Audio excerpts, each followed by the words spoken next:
Hey, good afternoon everyone, Legend coming at you today where it's update day at SeaWorld Orlando. This video here going to show you everything that's going on at the park, from icebreaker to new shows, electric ocean, and more. Starting with this is pretty nice. They got a VIP entrance for platinum pass holders, and I think the gold pass holders as well. And there's no line to get in, so walking right into the park. Let's go see the animals and the rest of the stuff we can see here at SeaWorld. Let's kick off the tour of SeaWorld over here at Icebreaker. The park's new for 2020, new for 2021, anticipated opening 2021 ride. Obviously, not much has happened here. They did some employee previews back in April, and it's July, and there's really been pretty much silence about it via their social medias and stuff like that. I would guess this is now probably a 2022 project. For my friends that did ride it, pretty good reviews, better reviews than I was expecting, especially the airtime being pretty solid. So when it does finally open, you know, my expectations are a little bit higher than they were before, but I'm guessing not till next year, unfortunately. You can see the entrance area for Icebreaker over there. It does look pretty neat, and you can see that verbiage, that anticipated opening 2021 verbiage on the A-frame sign. One thing I find a little weird, the Icebreaker sign is way smaller than the sign for Altitude Burgers right next door. So while the company refuses to open Icebreaker, they have opened an Icebreaker exit gift shop. That's just some interesting clothes, like that long sleeve, while I would never need it in Florida. Those are pretty nice. And then there's drinks and snacks over here as well, but kind of weird to open the gift shop before you open the ride. Get a $10 to-go sandwich. And now, unfortunately, some bad news over here at Antarctica Empire of the Penguin. The ride had been closed since the park reopened from the ongoing global health situation, but I don't think this ride is ever going to reopen now. It has been removed from the park's website. It's no longer listed as an attraction, so it seems like the ride's days are done. Obviously, the animal enclosure is still there. It's still amazing. It's probably the best penguin exhibit I've ever seen, but you do have to wait a half an hour to get in right now, so it does have quite the line. But the ride, I don't think it's coming back. Now, much like Antarctica, Wild Arctic's in the same boat, where the ride has been closed since the park reopened and has now been removed from the park's website, especially with Wild Arctic being a ride from the mid-90s and was outdated before it shut down. I really don't think this one will ever come back. I guess some good news when it did come to that park website update. Sky Tower was changed from closed to reopening in summer 2021. So hopefully we see this ride reopening soon. It is summertime here at SeaWorld Orlando, which means Electric Ocean is going on. The big kind of dance party and fireworks and summer event. I quite enjoy it. I'm going to show you some of what's going on for that right now. So let's talk a little bit about Electric Ocean, and most of it happens at the Bayside Stadium, which is the old ski stadium, the one they use for concerts during the Food and Wine Festival, things like that. And it begins at 8 p.m. with a DJ dance party. The fun part about this is they bring in different acts, so there'll be dancers that come out and do like hula hoop acts, and they'll do tumbling flippy acts, and it's actually really entertaining. A good place to easily spend a half an hour or so. And then the highlight of Electric Ocean is the Ignite fireworks show, and this is a really, really good show. It's kind of set to like EDM dance music, and there's lasers and fountains and fireworks and giant flamethrowers. It is a absolute top-notch, wonderful fireworks show. Do not miss it if you're going to SeaWorld. In the past couple months, SeaWorld Orlando has updated most of its shows, starting over here at Sea Lion and Otter Stadium, where Sea Lion High is now gone. It's replaced with the Sea Lion and Otter Spotlight, which is as pretty much SeaWorld parks. They've taken a lot of the entertainment aspects out of their shows and focused more on education, essentially making these animals not clowns in a circus, but more, so you learn about the animals, which I definitely understand. The shows are still popular. This one filled up before I could get to see it. But that is Sea Lion and Otter Spotlight. Let's go check out the rest of the new shows. One show I did get to see was the new Rescue Tales show. Now this takes place where Pets Ahoy used to be in the Seaport Theater, and I really enjoyed it. It was 22 minutes in the air conditioning, and they bring out tons of really fun animals, from birds to kangaroos to lemurs to dogs. And you get to learn all about these rescued animals, learn about the animal species, learn about the story of the rescue animals, and I really enjoyed it. I did find it kind of interesting. The show is not done by like SeaWorld's Rescue.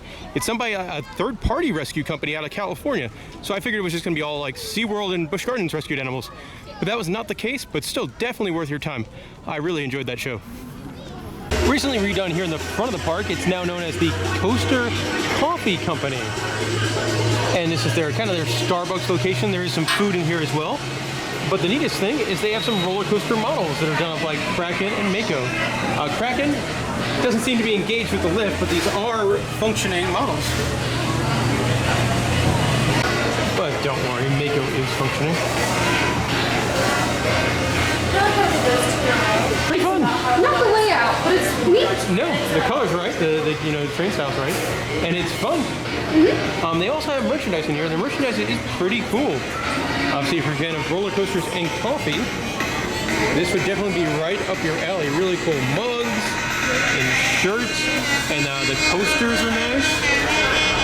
And they've got coaster cutouts and the static nano coasters.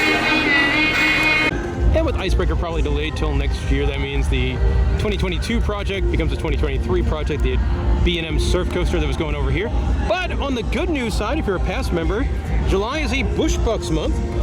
So you do get $10 in Bush Bucks. You just got to go to the kiosk, and then you can use it pretty much however you want. I bought a beer.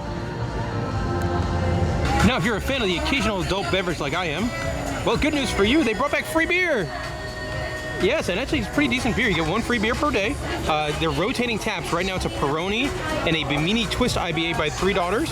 I'm drinking the IPA. It's just okay. Not my favorite IPA by any means. But this runs through August 12th, and it's a really nice bonus for the park. Some happy news here at Mako. The often broken screen is working again. I know it was busted for probably 9 months or so, but it's been functioning on and off for the past month or two, and I like the screen. Now I'm over by the Pacific Point Preserve, where it is July, and July is pup season here, so they have a lot of baby sea lions. Generally, this time of year, you can see one right there. You can see another little guy over here. And I really like this. They're pretty adorable. They make really, really cute noises as well. And one more good thing here at SeaWorld Orlando, Keeper Talks are back, where you can learn all about the animals. They're doing Keeper Talks at the sea lions, the turtles, the manatees, and then I think there's one more, the belugas. But definitely make sure you stop over here and check out the adorableness. So interesting, it seems like SeaWorld has hopped on the mobile order bandwagon over here at the barbecue restaurant. But the past member discounts for all-day dining, not working yet. One show I will not be taking you today is Elmo Rocks, which takes place at the Nautilus Theater 5 times a day. But I will say, if Elmo is wearing a big chain with an E on it and some sort of a jean vest, it's probably a fantastic show for kids. Over here in Sesame Street Land, the Big Bird meet and greet has returned. And I'm not going to stay for it, but also the parade has returned. And the parade, if you haven't seen it, or you've got kids that like Sesame Street, it's a pretty good show. New in the Key West area of the park is a Build-A-Bear location where you can come and build, your kind of your own SeaWorld style Build-A-Bear. And I think this is very, very smart. This could make them a good amount of cash. And if you're a kid, it's a really cool souvenir.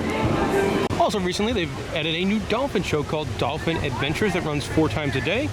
Not one I'm going to be able to see. I'm here in the middle of the day. I'm here at the park on this day. I'm actually filming this over 2 different days. So today I'm here from about 1 to 3:30 or so. So there's no shows during my time. But yeah, if you're a fan of dolphins, new show for you. Bit of some disappointing news to report over here in the Manta Aquarium. This enclosure here, this used to be home to the giant Pacific octopus, but unfortunately there is no longer a giant Pacific octopus in here. There are sea stars and anemones and stuff like that, but it's been removed from the sign. So that's a bummer. I always like coming in here and trying to see the octopus. Always fun to see the moray eels when they come out of their holes and things like that. Also recommend coming to the shark exhibit in the evening. We're in this big room, pretty much all by ourselves. It is really, really peaceful. The walrus is being adorable. Look at how cute. And that'll do it for this month's SeaWorld Orlando update. Kind of a mixed bag this month. Obviously, not hearing anything about Icebreaker and it just sitting there not running. That's kind of annoying. The park closing some of the family rides for budget, like Antarctica and Wild Arctic. That's also a bummer. But then there's also a lot of good going on. They're taking great care of their pass holders with that VIP entrance. The free beer is great. I love that. I also really enjoy that they do Bush Bucks again. And then the entertainment they have at this park right now, it's really strong. They're using every entertainment venue they have, and then they're doing the keeper talks and electric ocean. Like the entertainment stuff, it's really good. So a mixed bag here at SeaWorld for the month of July, but I thank you guys for watching this video. If you didn't watch videos like this, I can have that annual pass that allows me to come here and do these updates. So thank you very much, and thank you all for watching. If you have any questions about SeaWorld Orlando, let me know in the comments section below.